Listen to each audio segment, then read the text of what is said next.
Hey guys, so feeling to do this introduction, to do the full thing with all the details because I've had 15 to 25 dreams about this in the past 2 or 3 years.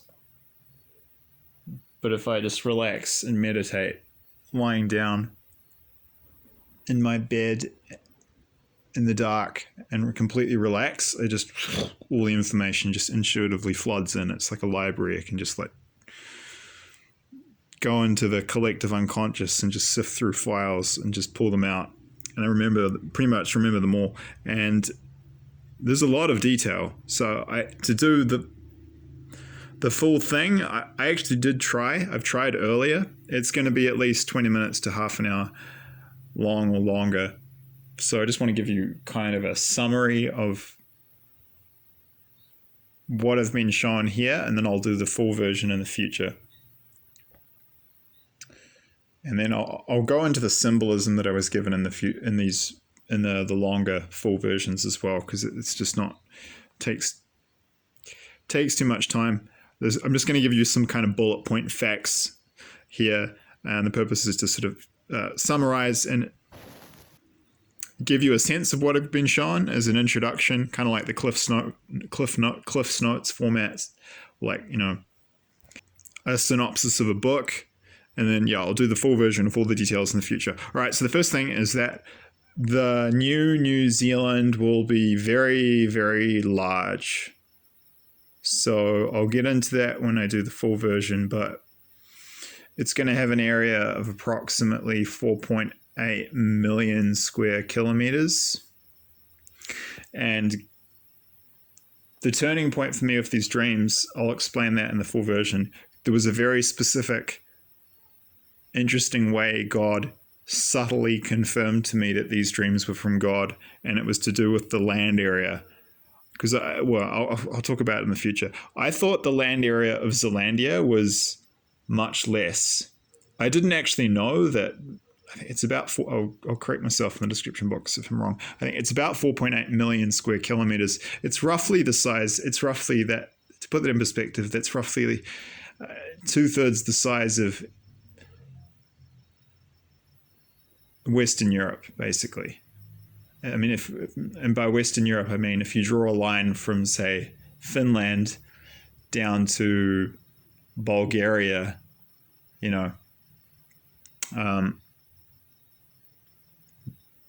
like referring to that Europe in that sense, because you've got European Russia to the east. It's about 2/3 that land area.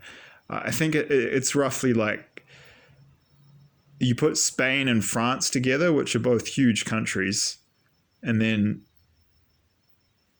times 5. It's about that size. It's going to be enormous. And it's going to be it's a 2,000% increase in New Zealand's current land area. So it's going to be a mini continent. So, I mean, God confirmed for me the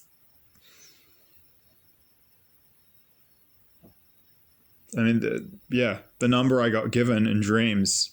The number I got given in the dream, I thought it was another number that was lower. The number that God gave me for the size of this continent is what scientists have they've actually calculated it as. That was the point where I realized, okay, this is a confirmation. This is from God, because I didn't know that, and I got told, hey, it's actually this size, and then I had no idea. I looked it up. It's what the scientists have discovered. That's the size it will be. So huge. It's going to reach from North Caledonia, New Caledonia in the north, right down to the Auckland Islands. I'll get into that, but I was shown the Auckland Islands are going to be inhabited, and they're going to have a climate similar to Dunedin. All the climatic zones are going to move about 1,000 kilometers, around 1,000 kilometers. How do I put this?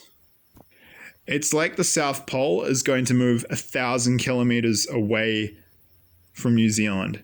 So what this means is that the climate in Auckland will end up with a subtropical climate similar to that of southern Queensland. Wellington will have a climate similar to I think it's like Sydney, New South Wales. Uh, the climate in the Auckland Islands will be. The Auckland Islands are really cold and inhospitable now. They actually tried to settle it in the 19th century. That's actually quite an interesting story if you look into it. Really interesting story, actually. And it was miserable. It was just raining all the time. It was really windy. They even tried to, like take shellfish from the harbors there, and they were just full of parasitic worms. Like, it was a nightmare. It only lasted like 13 years. They had a good go at it. They've actually found ancient remnants of Polynesian settlements on the Auckland Islands too. So the Polynesians were there in the past. That's far back in the mists of history. We don't know. That's a mystery. We don't know what happened there. But the Polynesians voyagers had visited and maybe even settled them for a time, but they didn't stay either. It's just too cold and inhospitable. There are places on Earth that are good to live, and there are places that aren't. And a subantarctic climate it's miserable. Like it's raining all the time. It's super cold.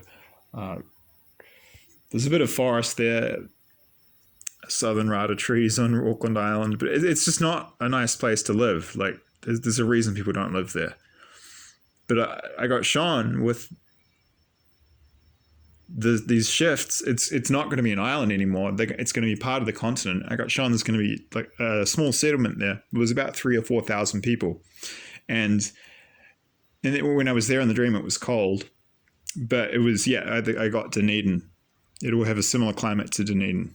So, and then I got shown there are islands to the south, further south of the Auckland Islands, which are currently basically just stacks of rock and ice, and you don't even have plants there. And they will now, after this, they will have the climate of more like the Auckland Islands, and you'll actually be able to kind of.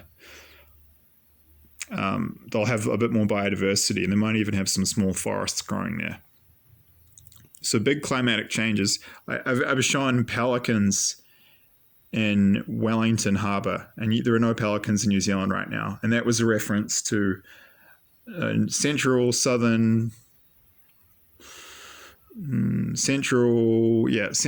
South Wales, and that climatic zone. It's kind of a little bit south of Sydney, down to Eden on New South Wales coast. Like that area is a lot warmer than Wellington is, and Wellington's going to have more of that climate in the future. And apparently other people have seen this new continent in Australia will actually join. So you'll have a lot of there's going to be an interchange of species. There'll be a lot of Australian species coming through, I think. So like there will be, so I don't know how that's going to work out. But I was shown pelicans, like flocks of pelicans flying around Wellington.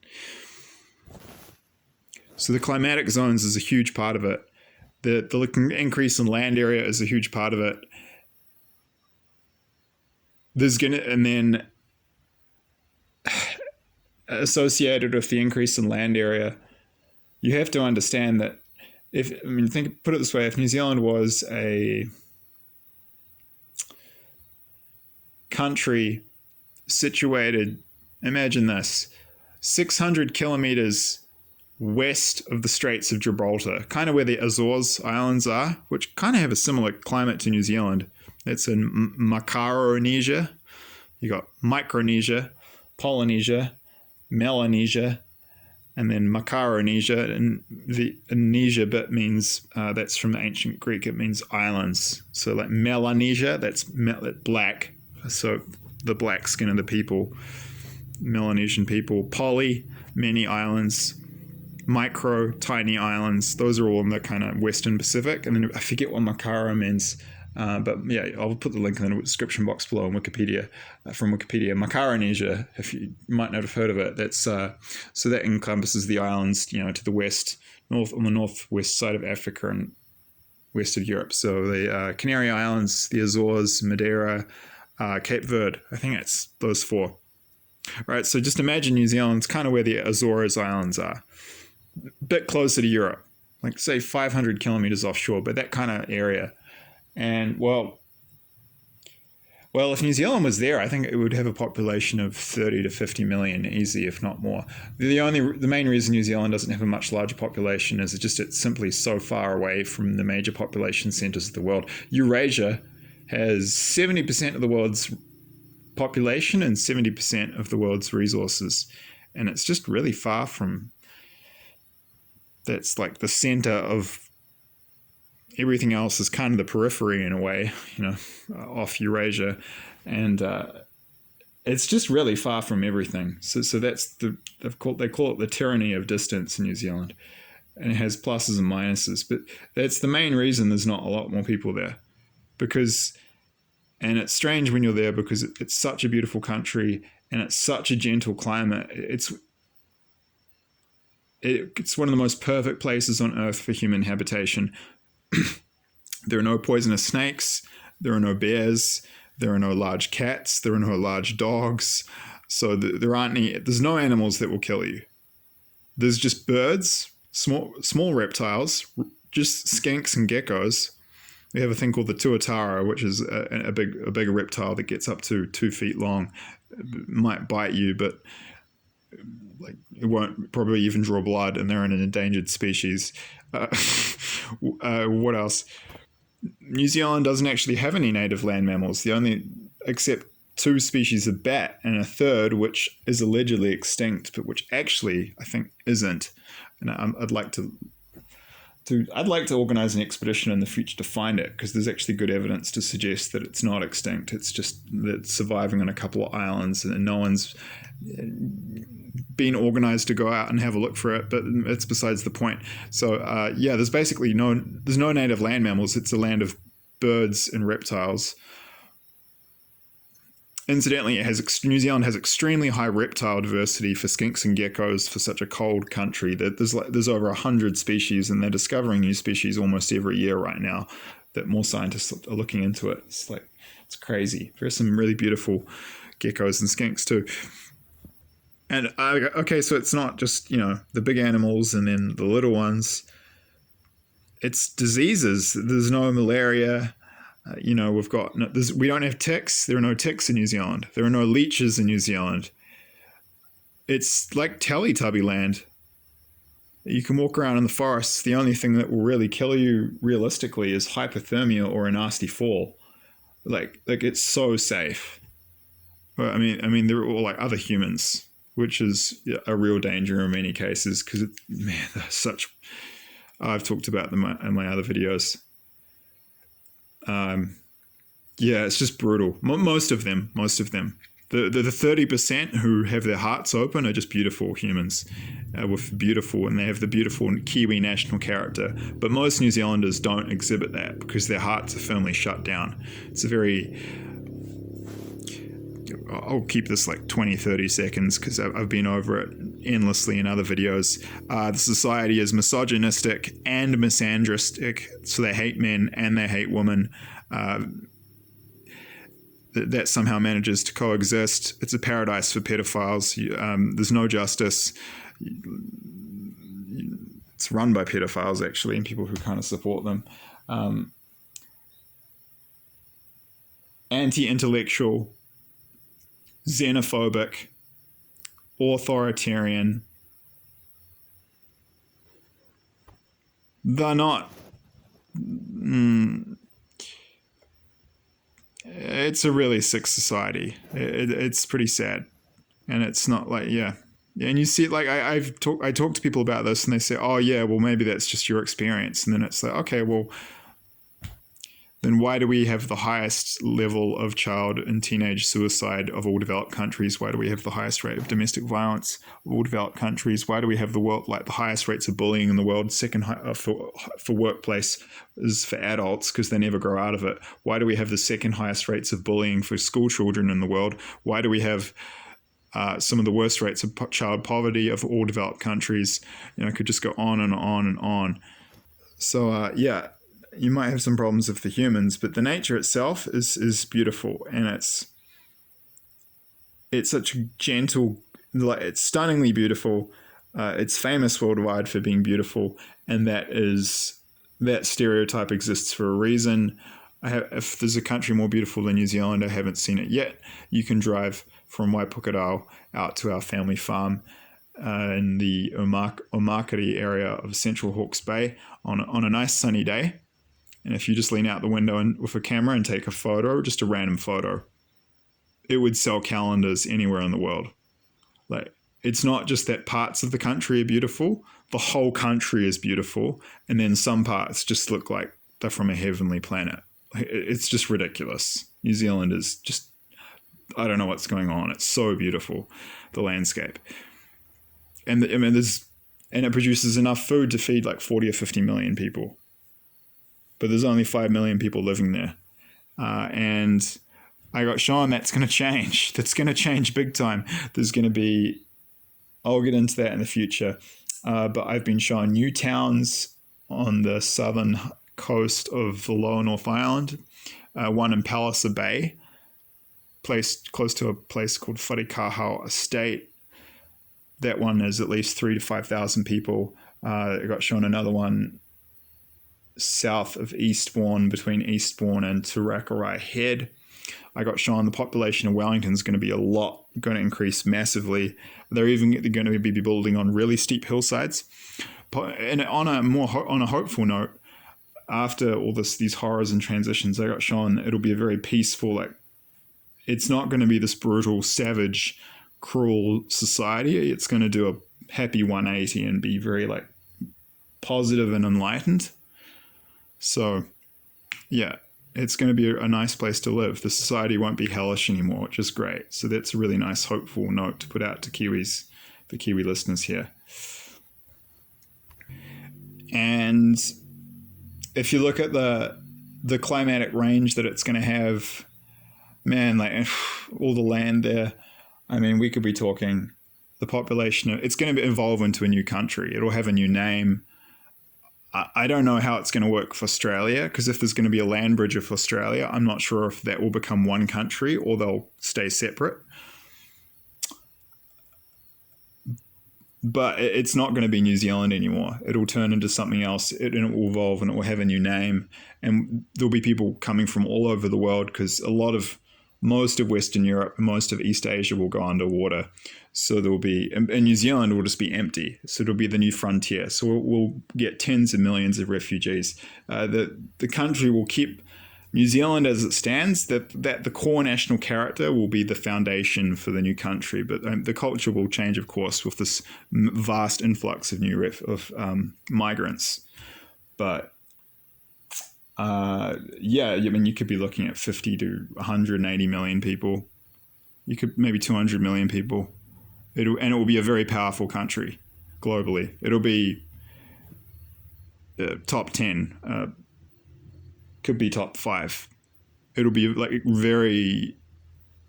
it'll go from a minnow, not sure a superpower, but think like India or Brazil, that level of power and influence globally. Probably top 5 most powerful countries in the world, because it will be, yeah. I mean, it's just going to be like, New Zealand is already like paradise, and it could already support a much larger population. Only now it's going to be 20 times bigger, and there are people that will have been displaced from land areas going beneath the ocean all over the world that will need a place to go to, in the tens of millions. So the distance won't be an issue anymore, because people are just going to need to find new land to live in, because entire land masses, most of China, Japan, the Philippines, they're going to go. Most of Western Europe, people have been shown, is going to go underwater.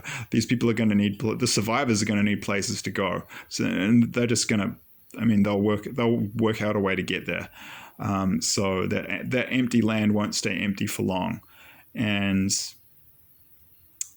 yeah, you'll have in the southern region, it will be more like sort of cold, almost southern, like Lake Dunedin, going right down to the Auckland Islands. Most of it will be in the temperate zone.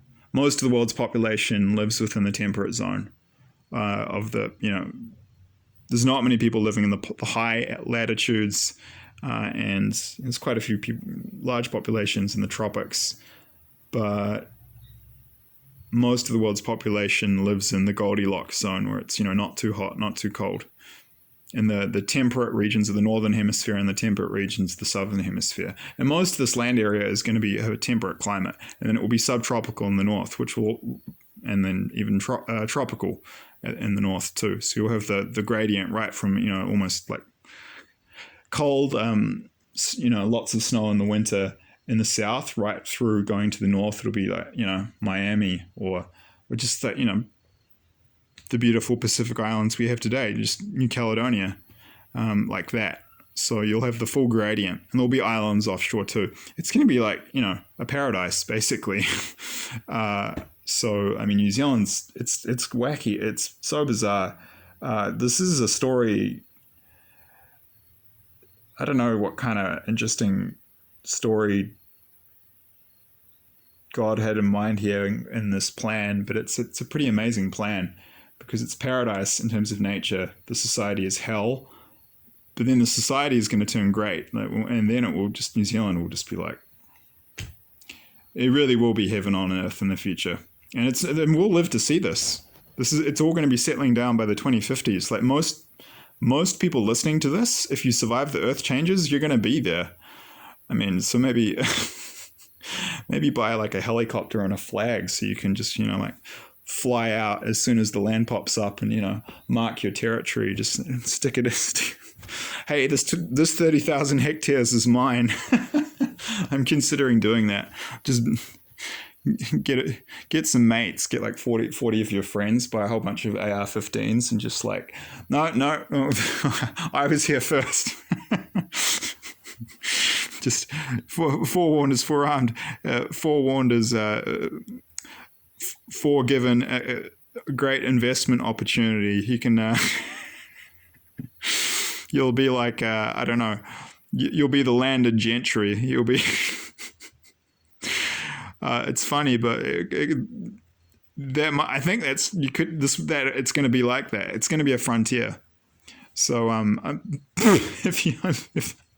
if I'm around, I'm probably going to do that. I won't use it for evil. I won't take too much, but I'll be happy. 25,000 hectares would be nice. I'll just put most of it into a conservation reserve. I'm not gonna, and I'll do good things with it. But New Zealand has a really good future after all the horror, which is so often the way it goes. The pendulum, it goes from really. You see this in life a lot. It's like Nazi Germany. They went from doing horrifically bad things, but then, I mean, these days Germans, in terms of their national consciousness, are some of the best in the world, because afterwards they had it drilled into them at an educational level. What we did was bad. We are sorry. So I find Germans to be very humble, despite being such a strong, intelligent, powerful race. They have humility. Most Germans don't have a problem saying sorry, which is not the case for most powerful and advanced industrialized nations. They tend to be arrogant and imperialistic. So Germany has intelligence and strength, but they've got kindness and humility because they were humble after World War II. It's partly because the US kind of castrated them and taught them to hate themselves. They take it too far at points. Like they're not allowed to be proud to be German anymore. You can go too far with it. Like, oh no, if you're proud to be German and you're proud to have white skin, you're a Nazi. That's BS. I mean, yeah, you can go too far and become a Nazi, but you see my point. Like the pendulum swings. It's now actually coming back into balance. Like it went a bit too far the other way, which is why they let in too many refugees, which has caused huge problems there. But life has this way of, you'll see that pendulum swing, and it's going to do that in New Zealand. So the new New Zealand will be great. So try to make it through the earth changes, because it's gonna be awesome, and we're gonna have Star Trek level technology. We'll have contact with aliens by that point. It's gonna be great fun. We'll probably be living for centuries by that point too, with all the new technology coming out. So the future's looking really good. Just got to get through the earth changes, guys, and I got to get through World War III. That's what I'm here to help with. But I'll do the full version in the future. There's more detail around those towns, those climatic zones, But that's a good introduction for now. So I believe those dreams are from God. I believe they are prophetic. And yeah, I hope it's of some value and interest. I know it will be to New Zealanders in particular. So I know I harp on about how awful the society is. I'm sorry, it is. It's not just me. You can't say that because you look at the stats and the news. But yeah, deep down, I still love the New Zealand national character. Most people just aren't living it because they've got their hearts shut down. So it's a brutal place. But that 30% of New Zealanders are beautiful humans. And the landscape's beautiful. Society sucks because most people have their hearts shut down, but it won't be the case in the future. So it really will be paradise in the future, because right now the nature's paradise, but the society's hell. In the future, the society will be paradise and the nature will be paradise, and it will be a powerful country. And yeah, it'll have a new name. And there'll be a lot of new people coming in. So it's going to evolve. But yeah, bright future is an understatement. Kind of luminous. So I'm looking forward to the new New Zealand. It's nice as it is, but it's like the future for, if you're a New Zealander, the future for New Zealand is so exciting. But you got to get through that transition phase. So stay tuned, because it's going to be a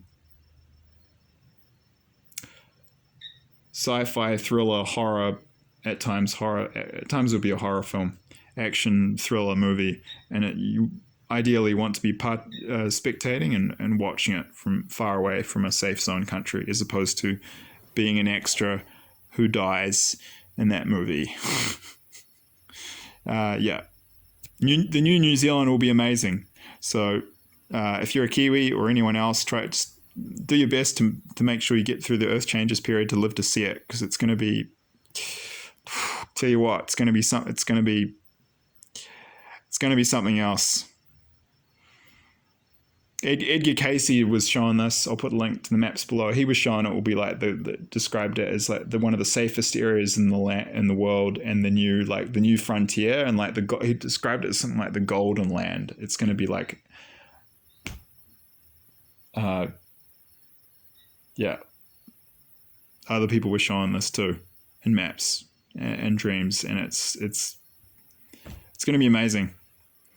So yeah, New Zealand will do the pendulum swing. So try to make it through the Earth Changes, because the new New Zealand's going to be worth it to see.